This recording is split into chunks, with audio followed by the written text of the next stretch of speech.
okay. It's made the rounds a lot. There is a random fan who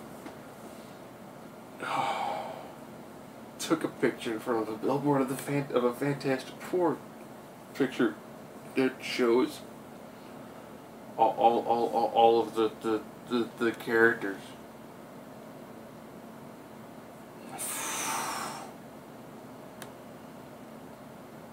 Oh God.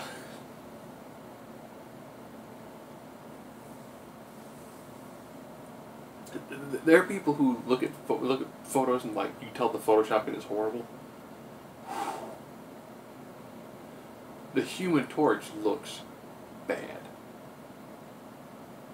Invisible Woman looks horrible. It does look like they took an effect and like photoshopped someone's head poorly. This is like a cut and paste sort of deal. And then you've got Birchman. Well, no, not Birch. Thing. Very, very rough looking. Like a giant pumice stone. Oh. I recently rewatched the trailer, and somebody threw out the idea like if you watch it and think that it's not the Fantastic Four, it's an entirely different movie. And it's people who are scientists who go to a different dimension. Something happens to them. But one guy doesn't become Elastic. One guy doesn't become rock. One guy doesn't catch on fire. Another person doesn't become invisible. If you remove all references to the Fantastic Four, would you be excited to see it? And I was like, I think yeah. I think there's enough. It's enough of an interesting concept, but the fact that it's based off of a source material that in the world post Marvel, Sony, Spider-Man working together, there's so little incentive for a fan of the Fantastic Four to really go see this. You go see it like, I hope it's good.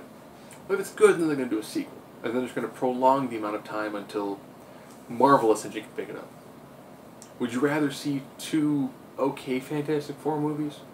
Or entirely skip these and then hope that you'd see, Reed Richards working with Bruce Banner, working with, well, a version of Tony Stark, and working with probably Miles Morales or whoever else, or Hank Pym.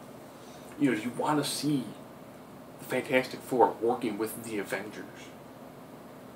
Or do you want to hope that this film does well and they're able to keep enough people around from the X-Men movies to do an X-Men Fantastic Four crossover? And man, the thing looks rough. And I'll be honest, I thought the Michael Chiklis suit, for the time, worked well. Thought he looked awesome. Probably one of the best casting choices and the best overall look.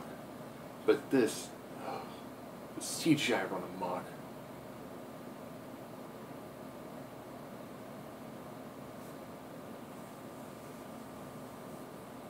I'm hoping this is like the rough cut of how it looks, kind of like the very first trailer with the Green Lantern, when I was like, man, this looked horrible, and that was the first cut, and they actually tweaked it a decent amount between that trailer and then production.